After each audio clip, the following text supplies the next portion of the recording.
Jedi utilise la force pour la connaissance et la défense. Jamais. Ce sont des clients très importants, ils ne peuvent pas attendre. Eh ben, ils vont apprendre. Nous avons juré de protéger jusqu'à la mort la pierre du temps. Et j'ai juré de plus manger de glace, mais... Pareil qu'on a créé un parfum gourmand. Ah, ça nous botte tous de t'entendre dire ça. Il faut avouer que voir Donnie massacrer un nazi, c'est presque aussi chouette que d'aller au cinoche. Bienvenue dans ce nouvel épisode de LCDS. LCDS, c'est le format critique de la nuit des sorties. On analyse un film ou une série, et pour ce faire, juste comme d'habitude avec Al. Bonsoir Al. Bonsoir Ista, comment ça va? Ça va et toi? Week-end très salé, je pense, malheureusement. Oui. Parce qu'on parle de deux choses et je pense qu'il y aura du sang. Mais on spoil un petit peu notre avis, mais voilà, quoi. On parle de Joker 2, voilà, la grosse sortie, et en même temps Rings of Power vient de se finir, donc on fera Rings of Power saison 2, et ça devrait sortir quelques jours après la critique de Joker 2. Donc voilà. Et n'hésitez pas aussi à écouter notre épisode sur le premier Joker qu'on a fait la semaine dernière. Donc avant celui-là en complément. Rapidement, moi j'avais dit que j'aimais toujours bien le film, même après des années, même si politiquement il était beaucoup trop flou et du coup qui plaisait un peu à tout le monde par défaut, et qu'il était bien vis-à-vis de son personnage de Arthur Fleck, mais que c'était pas le meilleur film de super-héros ou quoi, comme qu'on avait on avait pu l'entendre comme un chef-d'œuvre, etc. Mais c'était un film quand même qui est très solide, et je le trouve très très très bien, et qui est assez singulier au moment où il est sorti, quoi. Donc oui, c'est un petit peu un marqueur, quoi, Joker. Ouais, complètement. J'avais dit à peu près la même chose. On était à peu près d'accord. Bon, après moi, j'aime pas trop les aspects réalistes. Voilà, les comic book movies qui essayent de faire quelque chose de très réaliste. Mais ouais, j'avais dit quand même que c'était un bon film, et voilà que ouais. Bon, c'était surtout Joaquin Phoenix et qu'il bouffait un peu tout autour et qu'il y avait pas grand chose autour, par contre. C'était un peu dommage, mais ça restait un bon film pour la performance de Joaquin Phoenix en tant que Arthur Fleck, aka le Joker. Ouais. Et gros succès au box-office, 1 milliard. Et une suite, Joker, Folie à 2. Qu'est-ce que tu peux nous dire, Ista, sur la production du film? Ouais, alors à la base, le premier film Joker, ça voulait être un film autonome, sans une suite. Mais alors que le réalisateur Todd Phillips déclare en août 2019 qu'il est intéressé par une suite en fonction de la performance du film au box-office, et si Joaquin Phoenix et il est intéressé, il précise plus tard que le film n'est pas mis en place pour avoir une suite. Nous l'avons toujours présenté comme un seul film, et c'est tout. Ouais, bon. Voilà. Bon, évidemment, le film a bien marché, mais du coup, il était voilà, on l'avait dit dans la critique la semaine dernière. Oui, effectivement, le Joker 1 était fait pour être un seul film, et ça se sent entièrement. Donc, Ils ont fait un deuxième film, et j'ai appris ça il y a quelques jours. C'est apparemment Joaquin Phoenix qui a appelé Todd Phillips en lui disant: j'ai fait un rêve où le Joker chantait. Je te jure, c'est vrai. C'est pas une blague, c'est apparemment ce qui s'est passé, c'est ce qu'il a dit, quoi. Et depuis, le film a fait le tournée des festivals et est allé à la Mostra de Venise comme le premier film qui avait gagné le Lion d'Or. Mais on va dire que les premiers retours étaient pas les mêmes que pour le premier Joker. Non, retour plutôt mitigé, même si ça avait pas l'air d'être la catastrophe au début. Là, je trouve que ça va loin. Mais au début, j'avais l'impression que c'était plus mitigé. C'est ça. En mode ça va, mais là maintenant, les retours sont très négatifs, je trouve. Bah ouais, là quand même, ça vaut ce que ça vaut. Mais Rotten Tomatoes, je crois qu'il a 40%, un truc comme ça. Enfin, vraiment, il est vraiment même, tous les sites de notes et tout ça, même que ce soit les gens ou les critiques, de toute façon les deux défoncent vraiment le film. Bon, on en reviendra après, mais il y a eu un marketing un petit peu spécial, quand même, pour ce film, puisque il a été, on nous a dit 50 000 fois que ce n'était pas une comédie musicale. Oui et non, mais oui, eux dans les interviews ils disent ça, mais après l'affiche c'est quand même eux qui dansent. Ouais, mais la promo, ils ont fait toute la promo en disant c'est pas une comédie musicale. Oui. Il y a même ce truc lunaire où Lady Gaga est dit c'est pas une comédie musicale, mais c'est simplement un film où la musique est utilisée pour permettre aux personnages d'exprimer un peu ce qu'ils ont besoin de dire. Ouais, bah d'accord, une comédie musicale, quoi. Merci Lady Gaga de nous apprendre. Mais parce qu'en même temps, on est dans une ère où les comédies musicales, apparemment, faut pas les marketer comme des comédies musicales, parce que même d'ailleurs, pourquoi on dit comédie musicale alors qu'on devrait juste dire musical? Je sais pas pourquoi on attache sur comédie musicale au truc. Bah ça c'est le terme français. C'est aux États-Unis ils disent musical. Oui, mais c'est un terme qui est faux parce que tu peux être un musical sans être une comédie musicale. Enfin, tu vois ce que je veux dire, c'est très bizarre. Petit musical drama et tout, oui, bien sûr. Et tu sais, on a tous ce tic de langage, dire comédie musicale dès qu'il y a un film où ça chante. Mais oui. Je t'avoue que je suis pas sûr que ce soit si con que ça qu'ils fassent pas la promo en mode comédie musicale, parce que là il y a des TikTok qui sont sortis où des gens disent qu'ils ont pas aimé le film juste parce que c'était une comédie musicale en fait. Ouais. Ils se disent ouais, ça chante tout le temps, c'est insupportable, tu vois. Bah ça fait plusieurs années que malheureusement ils utilisent cette stratégie. Wonka c'était la même chose. Et même là, je crois qu'il y a des musicals qui arrivent et ils sont pas marketés comme des musicals, je sais plus lesquels. Mais en tout cas, c'est arrivé plusieurs fois. Wicked, oui, c'est possible et tout.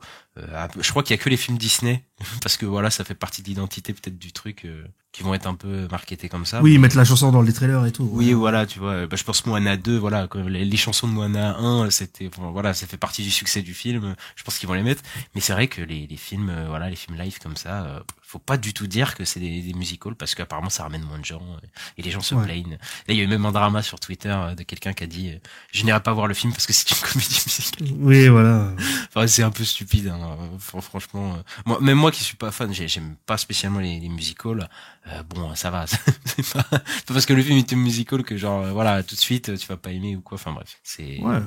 Des fois, ça peut te surprendre, hein. Il y a des genres Bien que sûr. tu peux ne pas aimer et tu vas aller voir un film et sur le coup, tu vas aimer, même si c'est un genre que t'aimes pas d'habitude et parce que le film est bon, quoi, en fait, hein. C'est tout. Oui, enfin bref, c'est un tout autre débat qui est en plus inintéressant, je trouve. Franchement, les gens qui disent ça. Oui. Et le film flop beaucoup au box-office, même pire que ce qu'on pensait, parce que nous, franchement, ici, on faisait partie des gens qui disaient depuis le début, Joker 2, ça va cartonner. Oui, à tout début de l'année, oui, jamais on aurait pensé ça. Hein. Ah bah ouais. Vu le succès du premier, on s'est dit, ils vont taper le milliard et tout. Après, il y a eu les tracking, donc les prévisions qui sont tombées. On a fait, non, en fait, ça va pas taper le milliard, c'est moins. Et là, c'est encore moins bien. Ouais, c'est ça. C'est encore moins bien que les tracking. Là, il devrait faire quoi? 50 millions, je crois, en tout, au final. C'est ça, ouais, à peu près. Même pas 50 millions. Entre 40 et 50 millions, en gros, ouais. Ouais, pour la premier week-end. C'est très très bas, hein. Moi, je pense que le film, il va être, vu qu'il coûte 200 millions, coûte 4 fois plus que le premier qui avait coûté dans les 50 millions, je crois. C'est plus bas que The Marvels, qui a été un énorme four l'année dernière. C'est ça, oui. Donc là, ça va être très compliqué. Je pense que le film va faire 200 millions à la fin et bon, je pense que ça va être mort. Après, va faire un drop catastrophique aussi. Hein, parce que les critiques et les bouche à oreille est tellement mauvais. Enfin, vraiment, le film se fait défoncer. Ouais, c'est sûr que là, le film, bon, c'est très compliqué, quoi. Ouais. Et ouais, là, de toute façon, on parle du film, de tout ce qui entoure le film, mais est-ce qu'on n'attaquerait pas le film, Ista? On peut, allons-y. Sing hallelujah, come on, get happy. Ready for the judgment day.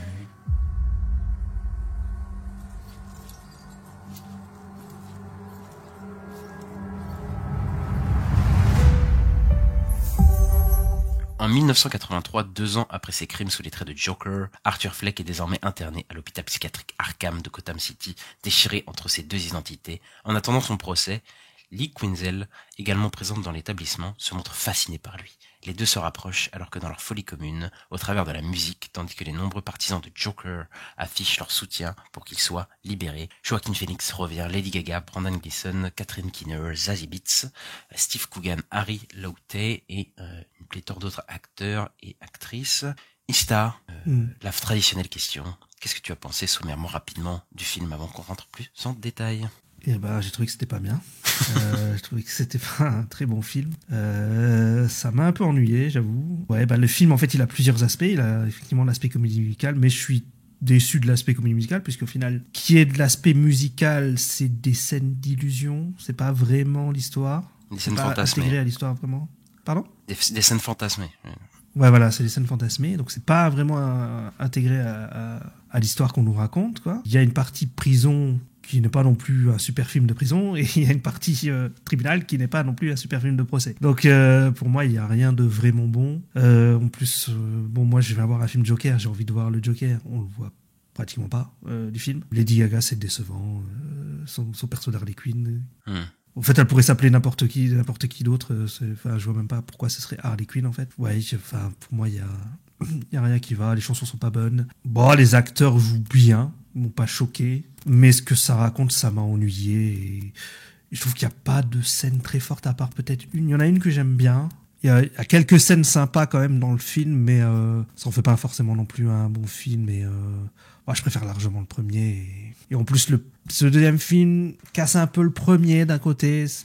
C'est un peu ce qu'on disait sur le côté, ouais, est-ce que c'est lui qui se fait des délires dans sa tête, est-ce que au final ça casse tout ça, parce qu'au final on oublie tout ce qui s'est passé dans le premier, donc au final il y a aucune illusion, donc ouais, je sais pas. Et puis même je me dis la fin du 1 est bizarre, enfin j'arrive même pas à connecter entre les deux avec la fin du premier. Ouais. La toute dernière scène là dans la prison, enfin je suis à Arkham je crois, mais ouais, je sais pas, je trouve que il arrive pas à apporter la musique comme il faut. Moi je trouve que y a rien qui va quoi dans le film. Donc c'est ton coup de cœur de l'année. Non, oui, je souscris à quasiment tout ce que t'as dit. Il y a un aspect que j'ai beaucoup réfléchi, même j'ai lu des trucs dessus qui étaient vraiment pas intéressants. Du coup sur le film, sur l'aspect pas inintéressant, tu veux dire. Oui, pas inintéressant, oui. J'ai dit inintéressant, je crois, oui. T'as dit pas intéressant. Ouais. Pas inintéressant, peut-être. C'est peut-être mieux. Ouais, sur l'aspect Joker et j'allais dire sur la partie procès, mais la partie procès pour moi est ratée, mais il y a un truc intéressant qui touche un peu du doigt. Mais après, je suis d'accord, le musical c'est raté. Et encore une fois, comme dans le premier film, mais au moins dans le premier film, il y a un truc qui était réussi, c'était le personnage d'Arthur Fleck. Ici, le personnage d'Arthur Fleck, il efface tous les autres, encore une fois. Enfin, je veux dire, c'est vraiment le centre du truc. Lady Gaga, elle existe quasiment pas, malheureusement, dans le film. Et ouais, bah, c'est un film de procès qui est pas réussi, c'est un film musical qui est pas réussi, un film de prison qui est pas réussi, et c'est un film pas réussi tout court. Mais moi, je me posais la question, surtout, est-ce que déjà c'était un film nécessaire, même si j'aime pas en vrai cette terminaison, mais en fait, qu'est-ce qu'il veut apporter de plus à son premier film? Et comme t'as dit, il enlève en fait toute ambiguïté et question en suspens du premier, donc déjà c'est un problème pour moi, surtout avec des personnages qui reviennent du premier et tout, et voilà. Mais je trouve que c'est un film de procès, un film musical, un film qui essaie de s'émanciper du premier, mais qui en fait ne s'assume jamais. Genre c'est un musical, mais c'est pas assumé. Genre le musical n'est mal intégré à la narration. Ça essaye de s'émanciper du premier et même du tout venant blockbuster, et ça c'est plutôt tout à son honneur de vouloir un peu s'éloigner en ne faisant pas la même chose, etc. Mais en fait, il arrête pas de constamment convoquer le premier, en fait, de tout le temps, quoi. Et c'est, en fait, du coup, il peut pas s'en émanciper. Et c'est un film sur Harley Quinn aussi, sur La Folie à deux, mais en fait, non, ça assume pas non plus. Donc en fait, c'est un film qui a, j'ai l'impression, et qui est un peu, qui est un peu comme son personnage principal, qui est un peu une double personnalité, voilà, tu vois, un film un peu bipolaire. Et je sais pas, j'ai l'impression qu'au final, ça refait un peu ce que le faisait le premier, en fait, d'une certaine manière, quoi. Et même si j'ai l'impression que ça essaie de prendre un contre-pied, mais au final, ça raconte la même chose, quoi. Donc, bon. Je pense que c'est un film qui va satisfaire personne. Autant ceux qui ont aimé le premier, même s'il y a un discours sur les fans du premier, etc., qui est intéressant. Mais en même temps, je pense pas que ça va les satisfaire, ni les fans de ciné, ni ceux qui ont pas aimé le premier. Je pense qu'ils vont pas aimer celui-là non plus. Donc, bon, je pense que c'est pour ça un peu qu'il se met tout le monde à dos. Mais voilà, on sait qu'il était quand même très attendu, je pense que quand même. Oui, mais j'ai l'impression que personne va être satisfait, quoi. Non, clairement pas. Personne ne va voir ce qu'il a envie de voir. Et en même temps, ce qu'on y retrouve dans le film, bah, moi, je trouve pas ça satisfaisant non plus, quoi. Mais bon, on va attaquer le film. C'est un film de procès, Ista, mais en fait, c'est un procès du premier film, quoi. En fait, c'est un peu ça, oui, quoi. c'est ça. C'est un procès sur tout ce qui s'est passé dans le premier film. Donc, on revient sur tous les événements du premier Joker, quoi. Et ouais, bah, déjà, pour moi, il y a un problème, c'est que le film déjà est trop long, il dure 2h20, et j'ai l'impression c'est surtout sur les scènes de procès et les scènes musicales, mais les scènes musicales c'est tout en entier, mais alors que les scènes de procès ça aurait pu être bien, mais j'ai l'impression qu'elles finissent pas. Enfin, ça raconte les mêmes choses, ça rabâche des trucs et tout. Il y a des personnages qui viennent pour te raconter ce que t'as déjà compris. C'est ça. Et en plus c'est appuyé par les musicals, par le côté comédie musicale qu'on reviendra plus tard, où ça accentue encore le truc pour te rappeler, pour te dire les mêmes choses. Au bout d'un moment t'en peux plus, quoi. Bah ouais, clairement, il te raconte tout le film d'avant et tu l'as déjà vu, en fait. Donc oui, effectivement, et bon, moi, je trouve qu'il n'y a pas vraiment de, comment dire, dans le procès, il n'y a pas de suspense, quoi. Enfin, il n'y a pas de... C'est ça, ouais. Il n'y a pas de sursaut et tout, hein. Non, il y a rien, quoi. Et tu doutes que de toute façon, ça va pas bien se finir, de toute façon, et qu'il y a aucun moment où peut-être les jurys vont être du côté d'Arthur Fleck ou quoi. Après, le personnage est pathétique, il se veut pathétique. Mais est-ce que j'ai envie de suivre un personnage comme ça? Je sais pas. Dans le premier, ils avaient réussi, je trouve, tu vois. Ouais, dans le premier, ouais. Plutôt. Oui, mais il y a le monteur en puissance qui devient charismatique et tout.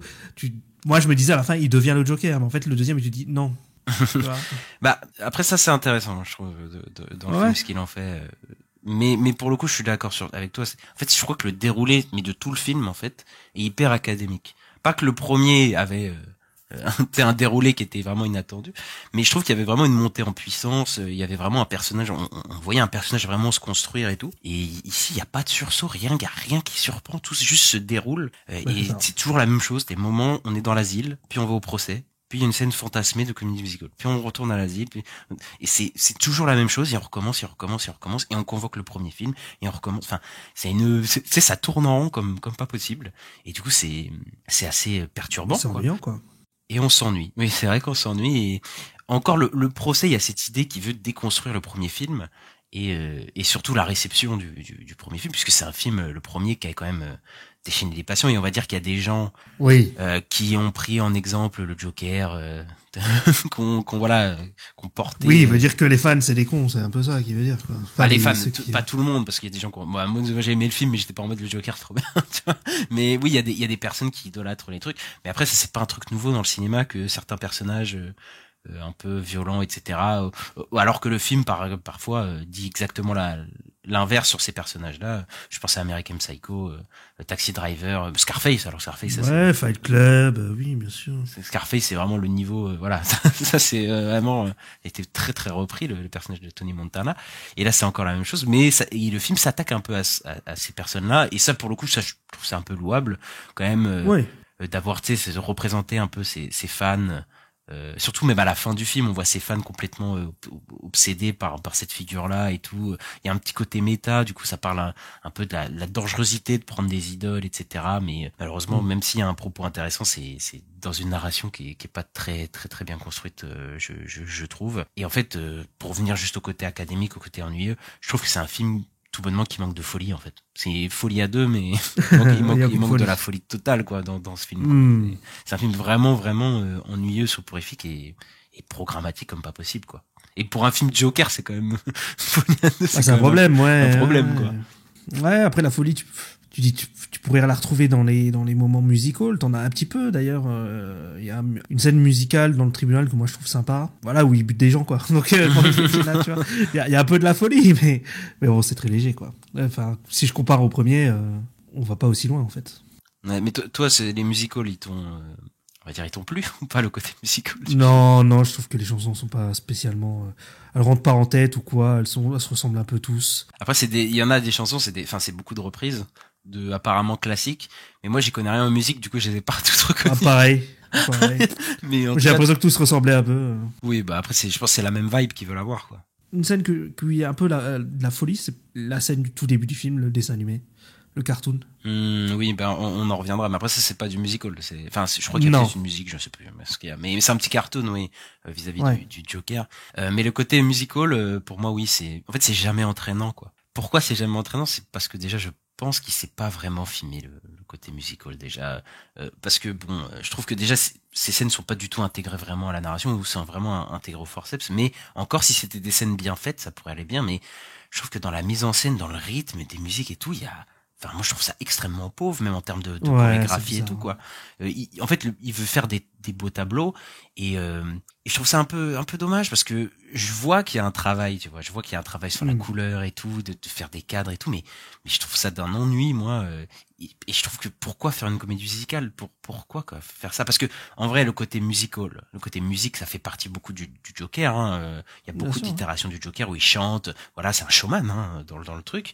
Bah, c'est Nicholson, il danse et tout, hein. Bah, bien sûr, il est à fond. Même celui de Mark Hamill dans la série animée, c'était à fond dans des trucs comme ça, à la télé, les représentations. Voilà, c'est une partie du Joker, voilà, qui est assez fort, quoi. Mais il y a un gros problème, c'est que déjà il y a les séquences fantasmées, que c'est du remplissage, c'est pour faire un délire, et elles sortent pour moi de nulle part, et à chaque fois elles font rien avancer, puisqu'elles sont en train de te décrire ce que t'as déjà compris et ce qui est déjà explicité par les personnages. Donc tu sais, tu rentres dans un truc d'ennui, mais total, et c'est pas comme dans le premier, parce que je trouve dans le premier ça permettait de comprendre un peu le perso. C'est la première fois où il danse, tu sais, juste après avoir tué, tu vois. Moi je trouve que ça avait vraiment une utilité. Donc là vraiment c'est juste pour appuyer, pour la danse sur les escaliers et tout, oui, bien sûr. Ouais. C'est ça, pour répéter ce qu'on sait déjà, quoi. Et plus c'est fou, parce que je vois ce travail de lumière, de couleur et tout, mais ça prend pas du tout. Ça, c'est vraiment pour pas grand chose, quoi. J'ai l'impression que c'est un enchaînement de séquences stylistiques de danse où le mec se fait un kiff, quoi. Il a envie de se faire son kiff et tout, mais c'est pas du tout intégré, quoi. c'est triste. Ouais, bah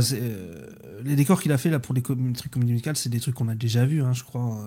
Oui. En tout cas, ça rappelle l'esthétique des vieilles comédies musicales, un peu du même temps des chansons qu'ils ont l'air de mettre. Bah, c'est ultra référencé, comme le premier, je pense, c'est ultra référencé. Voilà. Et oui, c'est lui qui se tape son kiff, mais c'est pas forcément bien filmé, c'est pas forcément si beau que ça. D'ailleurs, je trouve le film aussi moins bien filmé que le premier. Enfin, j'ai moins de plans qui me rentrent en tête que je trouve vraiment cool, tu vois. Mais parce que déjà, Philippe, si c'est pas filmé les comédies musicales, déjà, je pense que c'est peut-être une partie du fait que ça marche pas. Mais surtout, il y a un problème dans la mécanique, je trouve, du musical. Maintenant que j'y pense, c'est que ça change plusieurs fois, parce que la plupart des scènes musicales, c'est un peu fantasmé dans sa tête, etc. et tout. Mais il y a une scène où, en même temps, on est dans le réel et ça se transforme, le réel se transforme un peu en scène fantasmée. Il y a un peu un mélange bizarre où le film, il a un peu le cul entre deux chaises sur ces scènes musicales, où il sait pas s'il veut faire des scènes fantasmées ou s'il veut les mêler au réel, etc. C'est un peu un foutoir, quoi. Et est-ce que tu trouves que Joaquin Phoenix, il chante bien? Non, mais je crois que c'est fait exprès qu'il chante mal. Je crois que je pense aussi. Comme ça. Ouais, qui chante pas très bien. Bah, je vois ce qu'il veut faire, parce que c'est pas la première fois, je pense à La La Land ou sur d'autres trucs.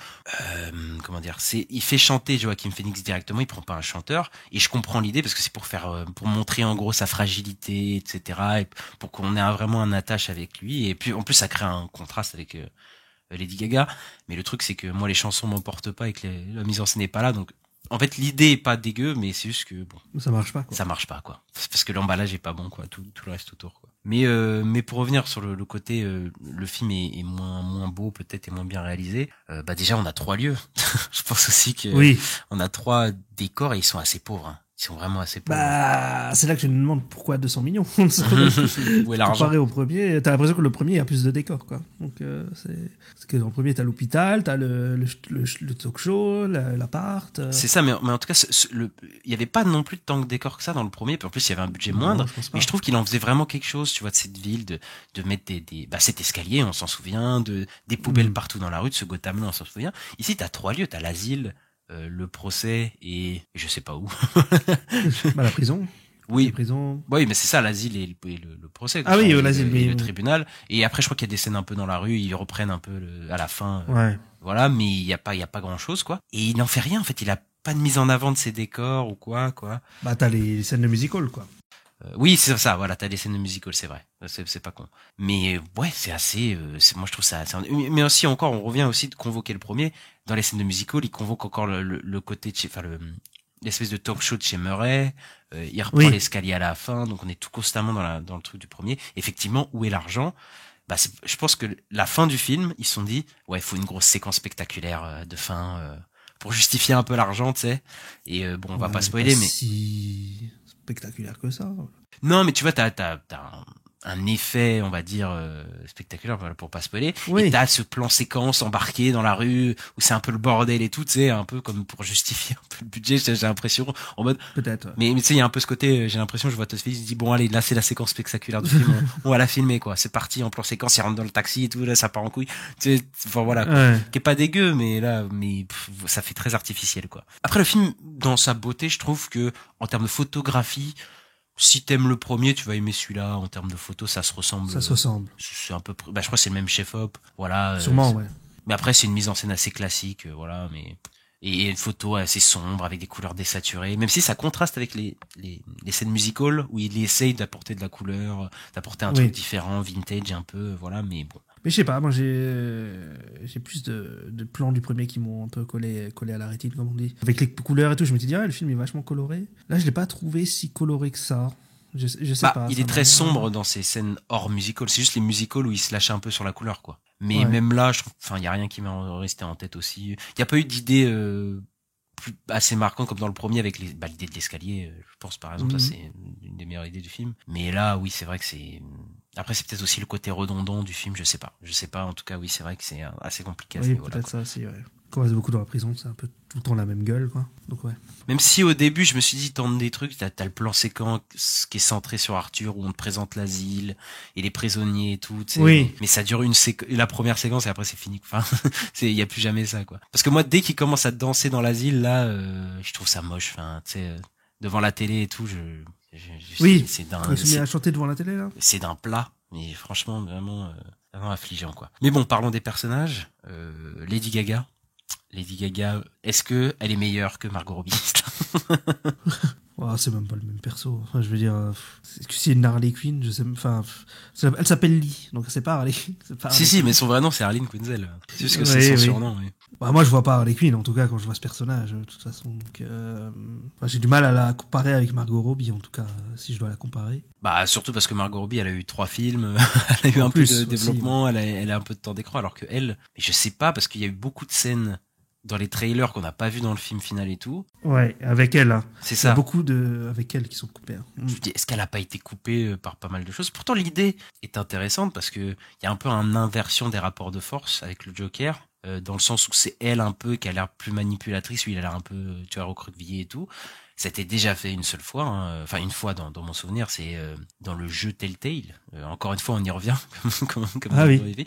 où Oui, c'est vrai. dans la saison 2, Harley Quinn, c'est elle qui est beaucoup plus on va dire toxique lui et qui le domine pendant une grosse partie du temps. Et c'est inversé les rapports de force. Et moi, je suis pas du tout on va dire un dictateur de l'accuracy de comics. Ah oui. Il faut que ce soit accurate au niveau des comics. Oui, parce que Joueur du Grenier, il avait pas aimé ça dans le jeu Telltale. Oui, c'est possible, mais en mode, moi, j'aime bien quand ça change aussi, parce que, voir tout le temps la même chose, je trouve que c'est pas intéressant, quoi. Donc là, pourquoi pas, mais en fait, le truc, c'est que y a pas assez de temps d'écran, quoi.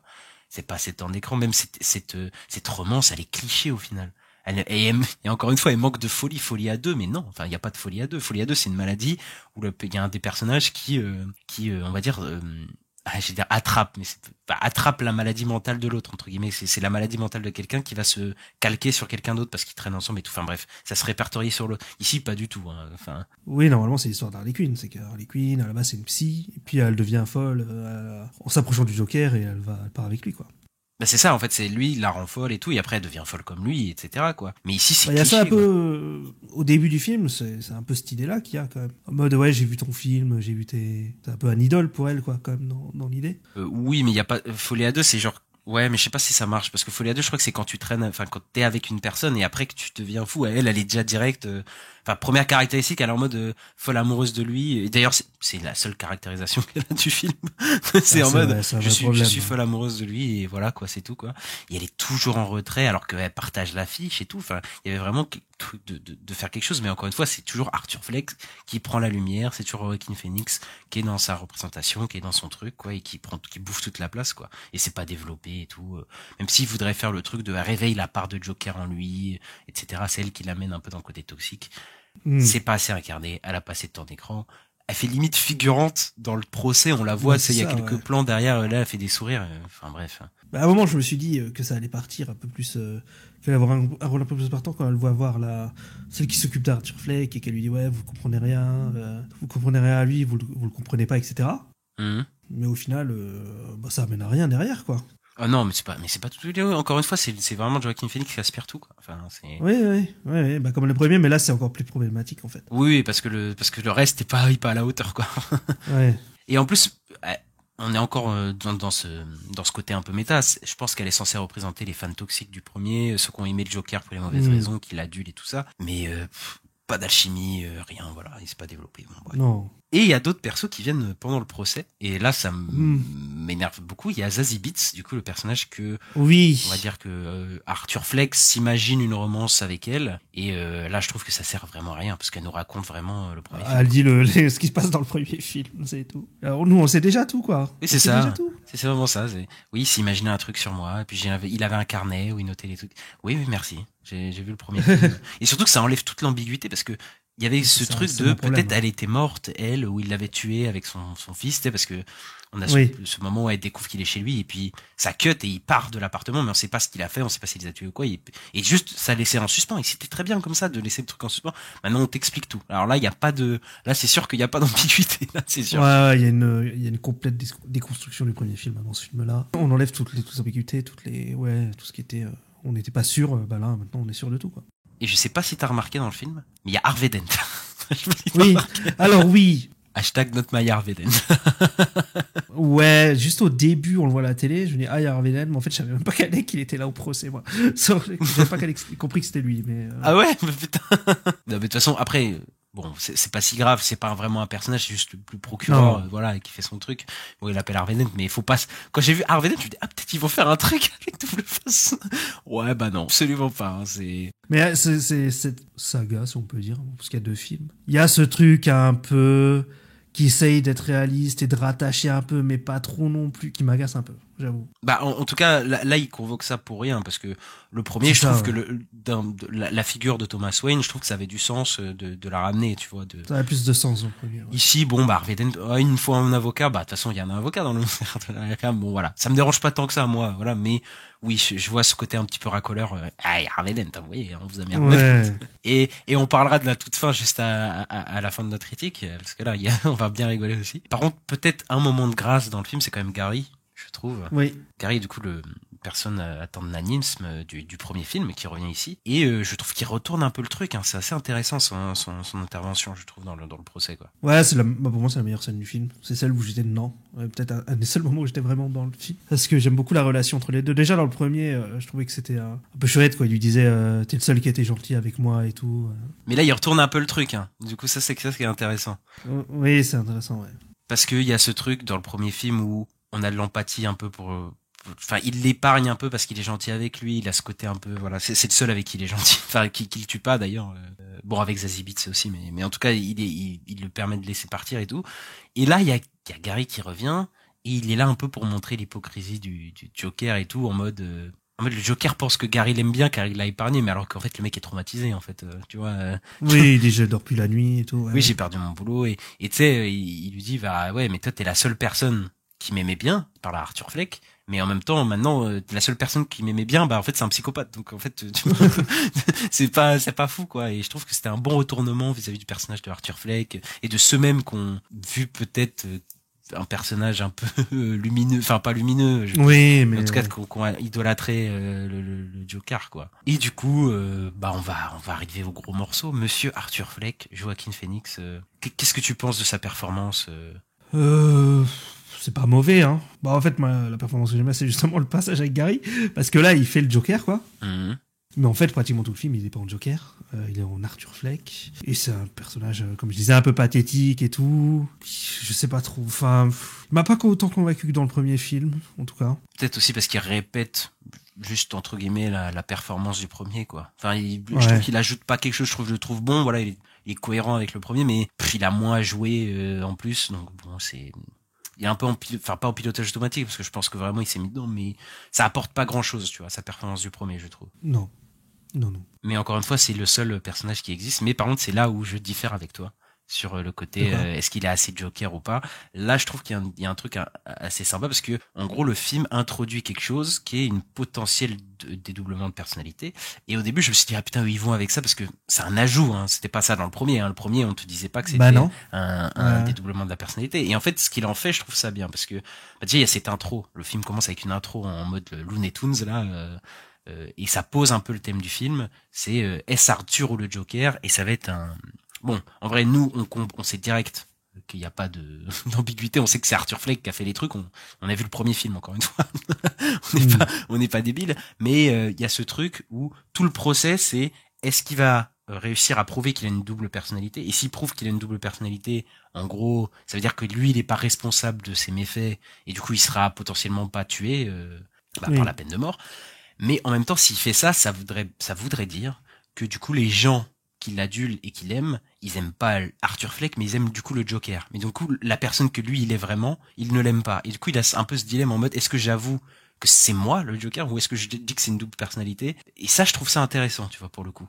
Et du coup, c'est pour ça qu'il y a des scènes, la scène où il avoue, finalement, parce que, bah, c'est la vérité, hein, il y a pas de dédoublement de personnalité. Arthur Fleck est le Joker est Arthur Fleck, et c'est tout, c'est la même personne.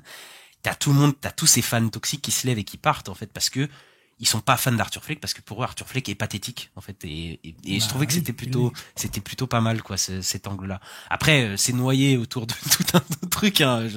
Moi je trouve pas que le film est bon du tout, hein, voilà, mais je trouve que c'était intéressant de soulever ça quand même. D'accord. Ouais, moi je sais pas trouvé ça super intéressant. Donc moi je sais pas. Ouais. Mais après forcément en fait cet angle-là il va être forcément déceptif si tu veux voir le Joker, en fait c'est obligé quoi. Mais moi en fait peut-être parce que je m'y attendais, je savais vers où ça allait peut-être, que quand c'est arrivé, j'étais pas déçu, j'étais justement oui, c'est logique quoi. Ouais, mais justement, ça manque de peps. Bah après ça, pour moi c'est une question de mise en scène après ça. Ouais, ça, je pense que si la mise en scène était mieux, s'il y avait plus d'idées et tout, et que le film traînait pas. Parce que généralement dans les films, on fait des montées, on fait une grosse descente, on fait une grosse montée vers la fin. Là, j'ai l'impression que tout est plat en fait. Qu'il y a jamais de vraie montée. Bah après, tu vois, chaque film a un peu son rythme, tu vois, mais là j'ai l'impression qu'il galère à trouver le sien, celui-là. Ouais, c'est ça, ouais. Soit il y a des scènes trop longues, soit il y a des scènes qui servent à rien, soit il y a des scènes peut-être qui auraient mérité plus de développement et c'est trop court. Enfin, ouais, c'est un film qui galère à trouver son rythme, je le trouve, et oui, c'est compliqué, quoi.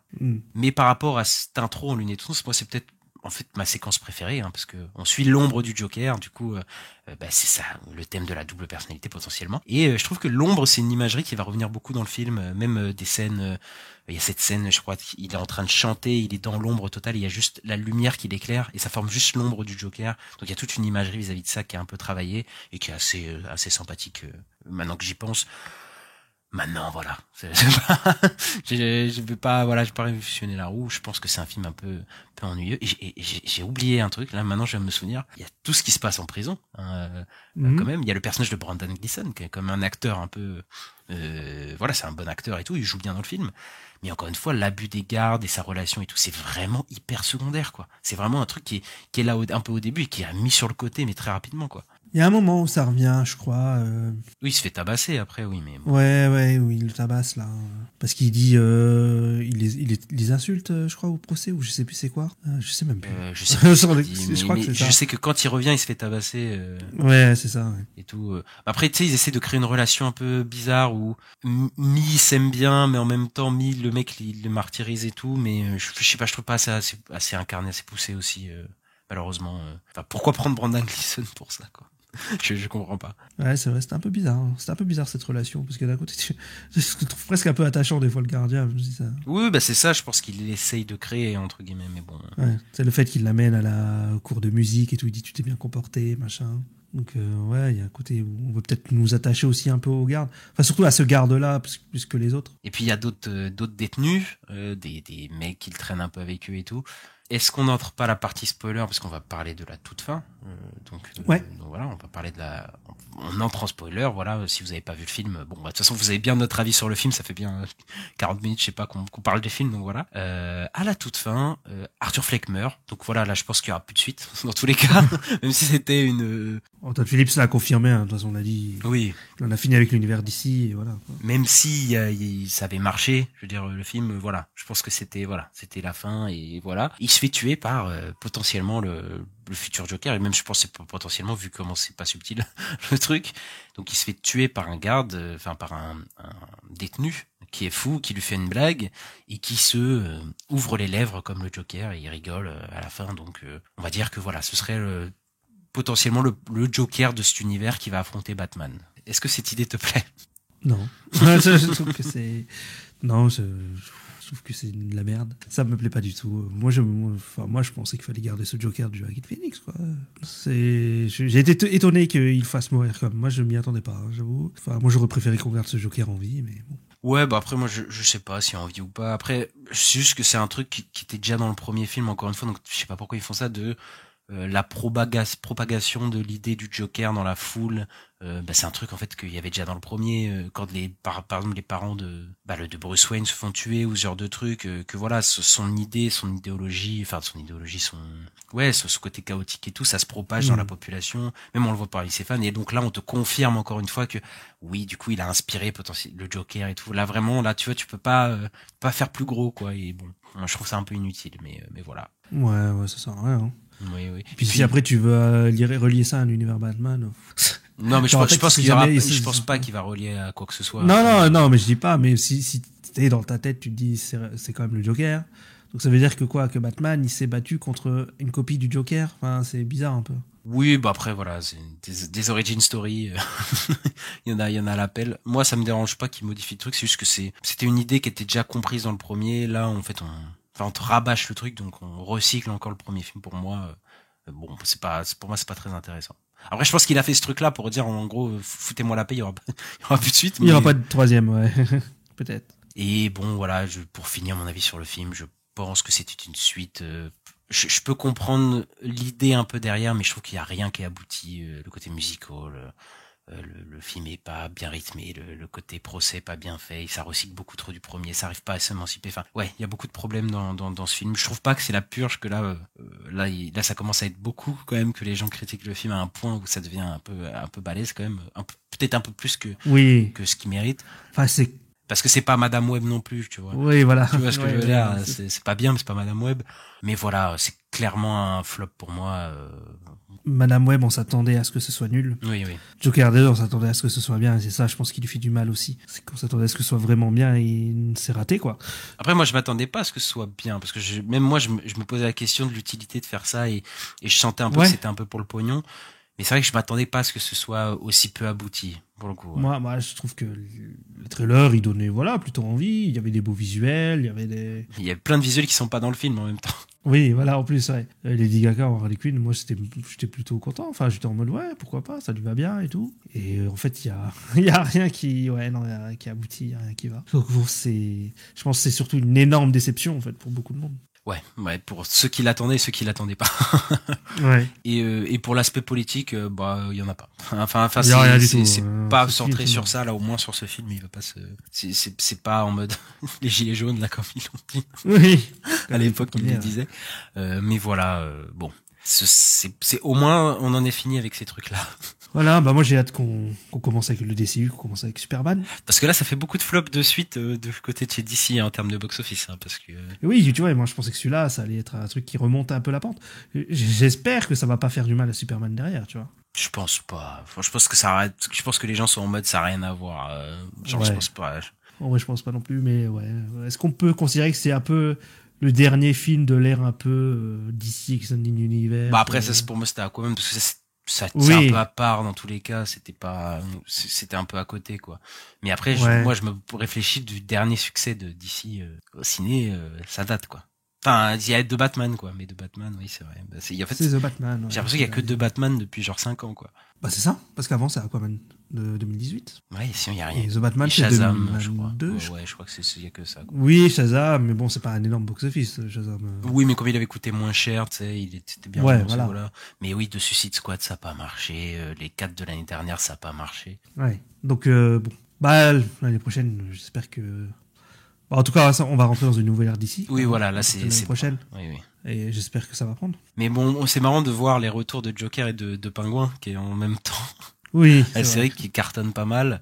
Et ouais, ce film, il est un peu, c'est un peu compliqué. D'ailleurs, il y a un peu une, c'est un peu genre une trend où je sais pas, mais on suit que des méchants en ce moment, entre Agatha, le Pingouin et Joker, quoi. Oui. Après, c'est aussi le moment remise en question aussi dans les films, là, j'ai l'impression de. Ouais. Peut-être un peu aussi. Un peu ça, quoi. Et voilà, écoute, je pense qu'on a fini. Qu'est-ce qui sort cette semaine, Ista, au cinéma? Alors, cette semaine, il sort le Wild Robot, le robot sauvage, le nouveau film de DreamWorks. C'est ça, de Chris Sanders, il me semble. Celui qui a fait Dragon 1. Enfin, qui a co-réalisé Dragon 1 et qui a fait les Croods et Lilo et Stitch, un truc comme ça. Il a fait pas mal de trucs et on en parlera sûrement. Mais avant, on va parler de Rings of Power, saison 2. Et on aura un invité, un ami, qui s'appelle Cyril, qui était déjà venu pour Dune 1 et Dune 2, et qui est fan de l'univers Seigneur des Anneaux. J'ai bugué, j'ai cru que c'était... Oui. J'allais dire, parce qu'il est fan de Game of Thrones, il est fan de Dune, il est fan de Star Wars, du coup. Du coup, j'étais en mode, quel univers c'est déjà? Mais voilà. Et ça promet, puisque ça va être pas mal divisé dans l'équipe. Et Ista, on va se quitter là. Et donc, n'hésitez pas à mettre les 5 étoiles si vous avez aimé cet épisode, parce que ça fait toujours plaisir. Et c'est pas mal pour le référencement, à mettre le petit pouce en l'air, à vous abonner selon votre plateforme de streaming, à nous suivre sur les réseaux sociaux @la nuit des sorties, donc sur Twitter, sur Instagram, sur TikTok, sur YouTube, etc. Vous connaissez, on espère que vous passez une bonne semaine et on se retrouve très bientôt. À bientôt. Ciao, ciao, ciao.